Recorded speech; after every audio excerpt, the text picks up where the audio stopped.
produção da prova antecipada. Tá? Vamos lá.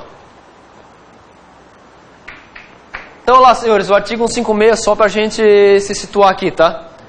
A prova da alegação incumbirá quem a fizer, sendo, porém, facultado ao juiz de ofício. Então, o juiz ele pode produzir essa prova de ofício. No inciso 1, ordenar, mesmo antes de iniciada a ação penal, a produção antecipada de provas consideradas urgentes e relevantes, observando a necessidade, adequação e proporcionalidade. Necessidade, a urgência ali, a adequação, se é um meio adequado. A proporcionalidade, se a questão da urgência ali, ó, se não vai ferir o direito do acusado enquanto ainda na iniciação penal, ou seja, não teve uma denúncia ainda contra a pessoa e o juiz já está produzindo prova contra ela. Então o juiz tem que considerar a proporcionalidade da medida, tá? Para respeitar os direitos fundamentais que estão sendo envolvidos ali. Tranquilo? E determinar no curso da instrução ou antes de proferir a sentença a realização de diligências para dirimir dúvidas sobre ponto relevante.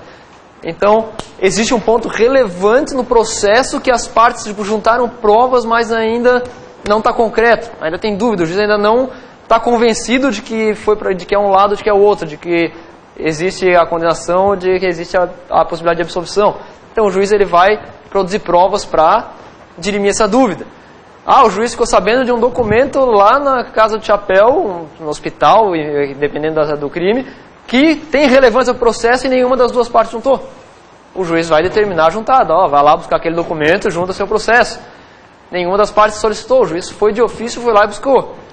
O juiz está procurando o quê? A verdade real. Tá? Ele vai produzir provas de ofício sempre buscando a verdade real. Tá? Vamos voltar ali, senhores. Eu tinha botado uma questãozinha aqui, ó. Senhores, prova da CESP, agente de polícia substituto. Olha lá, ó, a respeito do inquérito policial e da instrução criminal, assinale a opção correta. O juiz é livre para apreciar as provas e, de acordo com sua convicção íntima, poderá basear a condenação do réu exclusivamente nos elementos informativos colhidos no inquérito policial.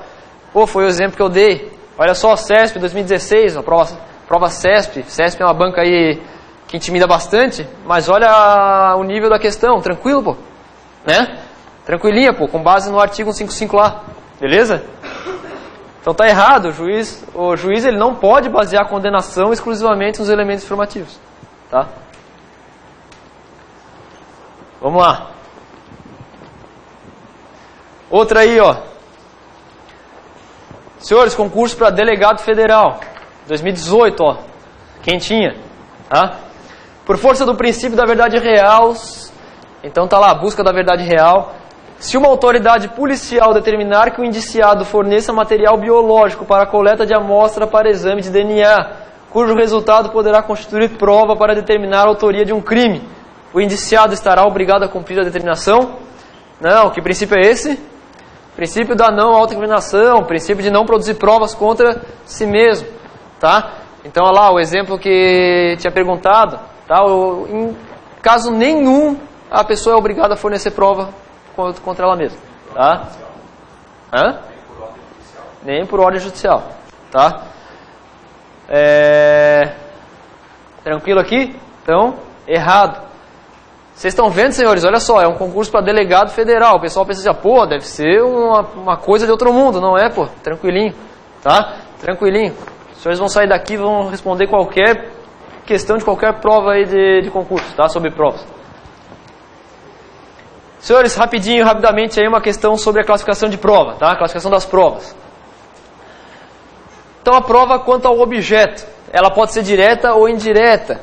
Ela vai ser direta quando? Uma prova direta. Quando ela é baseada diretamente ali no elemento da prova, ali no corpo de delito, tá? Então ali, ó, relativa ao fato probando. Então aquela prova, ela está relacionada diretamente àquele fato que está querendo provar. Exemplo, uma testemunha presencial. Então a testemunha, ela viu o fato acontecendo. Então ela é uma testemunha que vai poder, a prova dela vai estar relacionada diretamente à existência do fato, certo? Vai estar provando que o fato realmente existiu. A indireta, olha ali, ó, outros elementos que por indução levam ao fato principal, ou seja, são elementos que não vão ligar diretamente à existência do fato, não vão dizer assim, realmente existiu, mas por indução a gente pode levar a crer que existiu. Então ali algumas situações, o ouvir dizer, o que é isso? Ah, tem uma pessoa lá num barzinho e ela está escutando o cidadão do lado ali, na mesinha do lado, falando: pô, matei minha mulher, né, levei uma chifrada, matei minha mulher, tal, não sei o quê. Ela vai ser uma testemunha que pode ser relevante no processo? Vai. Vai ser testemunha, vai ser prova direta? Ela viu o crime acontecer? Não. Mas ela viu outra circunstância que pode levar à existência do fato principal. Tá? Olha lá, um atestado, uma ficha hospitalar, ou seja, tá lá, teve uma lesão corporal, por mais que a gente não consiga mais fazer uma perícia ou não tenha testemunha direta do fato, se a gente for buscar lá as fichas hospitalares, pode estar lá as provas que levam à existência daquele fato. Tá? Uma ficha hospitalar lá dizendo as lesões, tal, o dia, essa ficha médica, ela pode levar à existência do fato. Ela não está provando que o fato realmente existiu, mas ela pode levar à existência. Então, prova indireta. Beleza? Quanto ao valor, senhores, pode ser plena. O que é prova plena? É aquela prova que ela é capaz de ensejar uma condenação. É aquela prova que o juiz pode pegar ela e já motivar a sua decisão. Tá? Exemplo ali, ó, um exame de corpo de delito direto. Então, o perito foi lá, fez o exame de corpo de delito. Um exemplo, está lá um assassinato, está o corpo lá, tem as pegadas, marca de sangue, a bala ali no corpo da pessoa, tem todos esses vestígios ali no corpo de delito. Tá? O perito vai lá, faz toda a análise, laudo pericial, o juiz ele pode pegar essa prova e essa prova ela pode convencer o juiz e o juiz pode utilizar essa prova para decidir? Pode. Tá? Diferentemente da prova não plena ou semiplena. Tá lá, ó, conduz a uma probabilidade de ocorrência do delito. Tá? Então, são aquelas situações que, por mais que elas não podem motivar a decisão do juiz diretamente, elas também são um caminho que levam ao juiz ter o conhecimento daquilo que realmente aconteceu. Tá certo? Então, exemplo lá, os indícios, tá? Então, existem certas situações que, apesar de não se referir diretamente à prova ali, elas também estão induzindo situações que ocorreram e que vão contribuir para que o juiz tenha na sua cabeça aquilo que realmente aconteceu. Vai criando ao juiz ali a situação, o conhecimento dele a respeito daquele fato. Certo?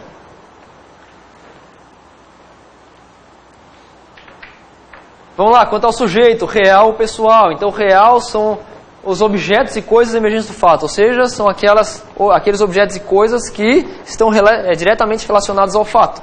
Então, a pegada, ali ó, uma foto, uma pegada, um vídeo, tá? Só não é real aquilo que é pessoal, tá? E o que nesse caso a classificação da prova fala sobre pessoal? O que é pessoal? É aquela que advém do conhecimento de alguém. E quando fala em conhecimento de alguém, um laudo pericial, ela é uma prova real ou pessoal? É pessoal, por quê? Foi o perito lá e com base no conhecimento dele produziu a prova. Então o laudo pericial seria uma prova pessoal, tá? Prova real, então só são objetos ou coisas ali relacionados diretamente ao fato, certo?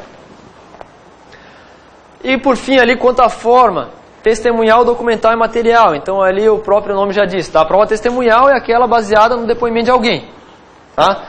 Prova documental, documentos, contratos, fotografias, tá? Atestados. E a material é aquela que corporifica ou materializa a demonstração do fato, ou seja, uma perícia é uma prova que afirma a existência do fato, tá? Senhores, não vou dizer que não cai, mas cai, volta e meia cai em prova essa questão da classificação, mas não é algo que possa levar uma preocupação muito grande, tá? Cai pouco isso aí, tá? E logicamente, se cair, geralmente cai questão assim, uma prova testemunhal, documental, tá? Que é tranquilinho aí de responder, tá? Deixa eu tomar uma aguinha aqui, senão daqui a pouco eu tô sem voz já. Tranquilo até aí, senhores?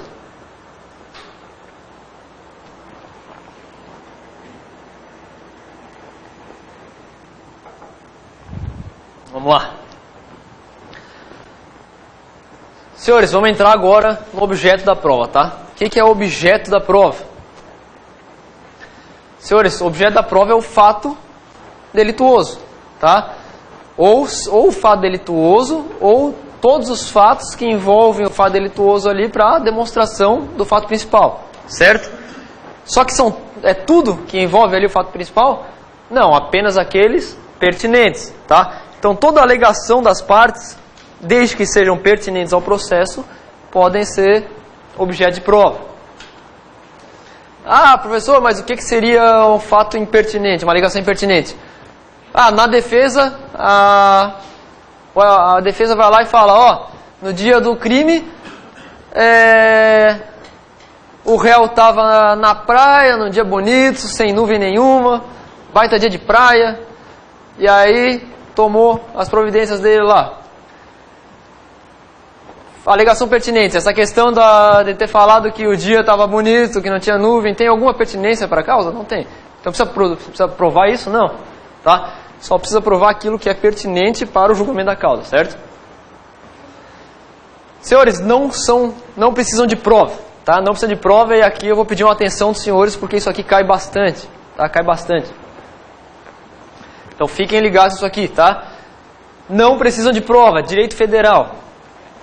Senhores, o juiz conhece o direito, certo?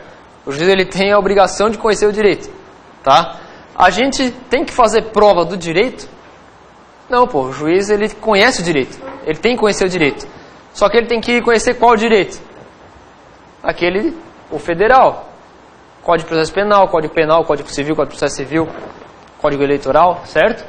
Ele tem que conhecer o direito federal. E aí a gente tem que tomar cuidado com algumas situações. O direito estadual e municipal, o juiz é obrigado a conhecer? Ele é obrigado a conhecer do local onde ele está, onde ele exerce a função. Então, exemplo, eu sou juiz aqui em Florianópolis. Aí a parte vem e me traz uma norma estadual lá do Ceará, que tem pertinência com o fato. E aí eu sou obrigado a conhecer uma norma estadual do Ceará? Não sou. Eu sou obrigado a conhecer a norma estadual de Santa Catarina, que é onde eu sou lotado, tá? Então, nesse caso, a parte tem que produzir prova do direito. Esse direito estadual, se não for do mesmo local onde o juiz exerce a função, ele tem que produzir prova. Do mesmo modo, municipal, eu estou exercendo minha função aqui em Florianópolis. Vem a parte e me apresenta uma norma municipal lá de Canoinhas.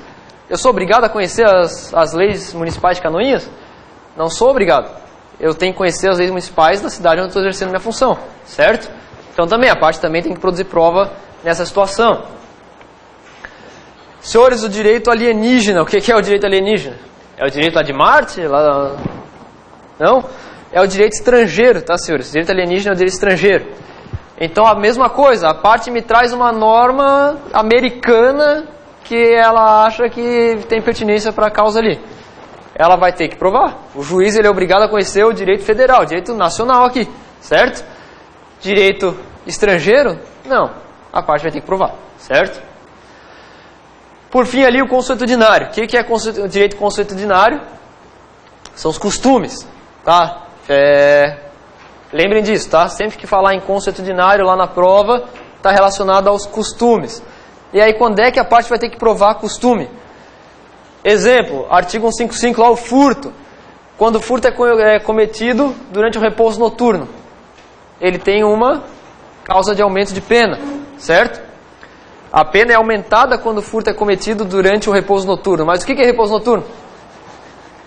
O repouso noturno aqui em Florianópolis é o mesmo repouso noturno de uma cidade interior aí? Uma cidade pequenininha do interior lá, mais na roça. O repouso noturno nessa cidadezinha interior lá no sítiozinho lá. Que horas inicia o repouso noturno lá? Sei lá, 6, 7 horas da noite? 7 horas da noite as pessoas já estão recolhidas, já estão ali iniciando a fase ali para descansar, porque no outro dia, às 3, 4 horas da manhã, já estão de pé de novo. Então o repouso noturno nesse local é diferente do repouso noturno aqui em Florianópolis. Aqui em Florianópolis, 10 horas da noite é repouso noturno? Com certeza não. Meia-noite é repouso noturno? Aí talvez, tá? Depende do dia. Sexta e sábado não é, né? Quem passava a PM aí vai ver que sexta e sábado, não, o repouso noturno não existe, tá? Ou, para quem é polícia, não existe repouso noturno. Tá? Senhores, então, nesse caso, aconteceu um furto às 7 horas da noite lá nessa cidadezinha. E a parte ela tem que provar esse costume. Tem que provar que lá o repouso noturno é desse modo. Para que, na hora que o réu for responder, ele responder com essa causa de aumento de pena. Tá? Então, como são situações diferentes de acordo com a localidade, aí a parte é obrigada a fazer prova, certo? Fato axiomático, senhores, o que é isso? Fato axiomático é aquele fato evidente, aquele fato que se autodemonstra, tá? A gente tem ali o exemplo do artigo 62 do CPP. O que diz o artigo 62 do CPP? Fala que em caso de morte violenta, se a lesão externa for capaz de dizer a causa do motivo, não é necessária a perícia interna, tá? O exame interno do cadáver, tá? Então tá lá, encontrou o cadáver decepado. Cabeça lá, ó, cabeça de um lado, corpo pro outro. O perito chegou lá, olhou externamente, olhou lá o cadáver. Não tem nenhuma outra marca no corpo. Só tem ali no pescoço ali. Ele tem necessidade de ele abrir o cidadão para analisar a parte interna? Se ele considerar que não, que a lesão interna ali já basta, tá feito, tá? Então, fato axiomático, eu preciso provar, por exemplo, que um cadáver está morto? Não preciso. Eu preciso provar que o fogo queima? Não precisa. Então, são fatos evidentes, tá? São fatos que, então, não precisam de prova. Outra situação, senhores, fatos notórios. Fatos notórios são aqueles de conhecimento geral, tá? Que todo mundo conhece, tá? Exemplo, quem é o presidente do Brasil? Todo mundo sabe. A bandeira nacional, qual é a moeda corrente no Brasil? Tá? São fatos de conhecimento geral, tá? De conhecimento geral. Cai bastante em prova a questão de feriados nacionais. Exemplos de fatos notórios, feriados nacionais. Tá? Todo mundo sabe que dia 25 de dezembro é Natal. Eu preciso provar que dia 25 de dezembro é Natal? Não preciso. Eu preciso provar que dia 31 de dezembro é Réveillon? Não preciso, tá? Cuidado só lá com o estado de pessoa de novo, tá? O estado de pessoa Neymarzinho lá, pequenininho, nasceu. Todo mundo conhece o Neymar. Aí eu vou lá, não sei porquê, eu vou lá e falo do Neymar no processo. Ah, mas prova que o Neymar tá vivo. Não, pô, todo mundo sabe que o Neymar tá vivo. Mas, o que a lei fala? Eu só posso provar estado de pessoa por certidão. Então eu sou obrigado a juntar uma certidão de nascimento ali para mostrar que o Neymarzinho está vivo.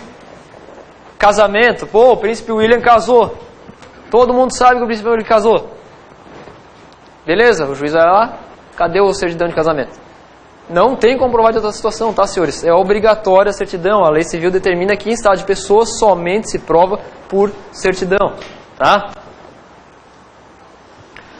Senhores, presunções legais, e aí presunção a gente tem duas situações, presunção absoluta e presunção relativa, tá? Presunção absoluta é aquela que não admite prova em contrário. Exemplo, a menoridade do réu. O cidadão tem menos de 18 anos. Ah, eu estou lá, vem um menor de idade, comete um crime contra a minha pessoa. Eu vou lá no juiz assim, ó, juiz, eu consigo provar que quando aquele menor cometeu o crime, ele tinha a capacidade de conhecer o caráter ilícito do fato.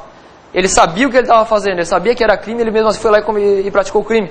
O juiz vai virar para mim e vai falar, a lei fala que menor de idade é inimputável e é uma presunção absoluta, não tem como fazer prova em contrário disso. A lei fala que não tem como, não adianta querer fazer prova, é absoluto. Tá? O menor é inimputável, presume-se absolutamente que ele não tem a capacidade de entender o caráter ilícito do fato, ele não vai ser considerado imputável naquela situação. Tá?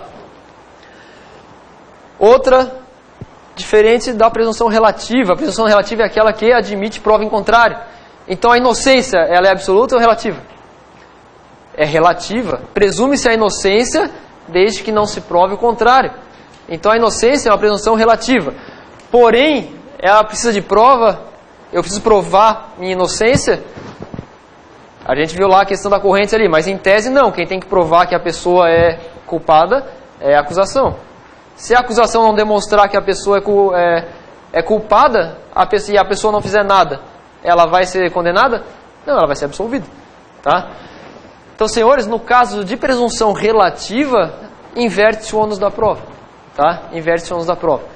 Então as presunções legais, elas não precisam de prova. A absoluta, ela não tem como produzir prova. E a relativa vai inverter. Tá? Não vai ser aquela parte que está com a presunção a favor dela que vai ter que produzir prova. É a outra parte. Certo? Fatos inúteis. Tudo aquilo que é inútil para o processo, que não vai ter relevância para o julgamento do juiz. Preciso provar? Não preciso. Tá? A gente já deu o exemplo ali do céu azul, do dia de praia. Tem relevância com o processo? Não. A parte começou a falar ali sobre os hobbies da vítima. Tem relevância com o processo? O hobby da vítima? Dependendo, na maioria das vezes, não. Se não tiver relevância com o processo, não precisa fazer prova. Tá? Existe também uma outra situação aqui, senhores, da questão de fatos impossíveis. Exemplo, o Ministério Público foi lá e apresentou uma denúncia contra o cidadão aqui. Vem a defesa dele e fala assim, meu cliente nesse dia aqui ele não estava, ele estava em viagem. Estava viajando para onde? Estava viajando para a Lua. Precisa provar que tem como provar que ele estava viajando para a Lua? Não tem, é um fato impossível. Quer dizer, é possível, mas em tese, enquanto a NASA não falar que ele estava na Lua lá, é impossível, tá? Beleza? Que eu acredito que aquela outra situação lá, que já filmaram eles na Lua lá, pra mim já é mentira também, tá? Senhores, outra situação aí, fatos incontroversos. O que são fatos incontroversos? Senhores, no processo civil, tudo aquilo que é alegado por uma parte e não é defendida pela outra, presume-se que ela é verdadeira. Então, no processo civil, a pessoa que entrou com uma petição inicial, ela vai alegar, 10 situações. A outra parte vai contestar aquilo. Ela contesta 9. Essa única que ela não contestou vai ser considerada verdadeira. No processo civil é isso. No processo penal, pode ter isso aí? Não pode. Por quê? Porque a gente está trabalhando com direitos fundamentais, a gente está trabalhando com um direito de liberdade da pessoa, direito à dignidade. Então, no processo penal, não existe fato incontroverso. Mesmo que o Ministério Público tenha apresentado a denúncia e a defesa foi lá e não rebateu tudo que o Ministério Público falou, aquilo que o Ministério Público que não foi rebatido não vai ser considerado verdade. De qualquer forma, vai ter que produzir prova. Tá? Então, no processo penal, não existe fatos incontroversos. Tranquilo? Intervalinho, né? 8h15. Fechou, senhores? Alguma dúvida aqui?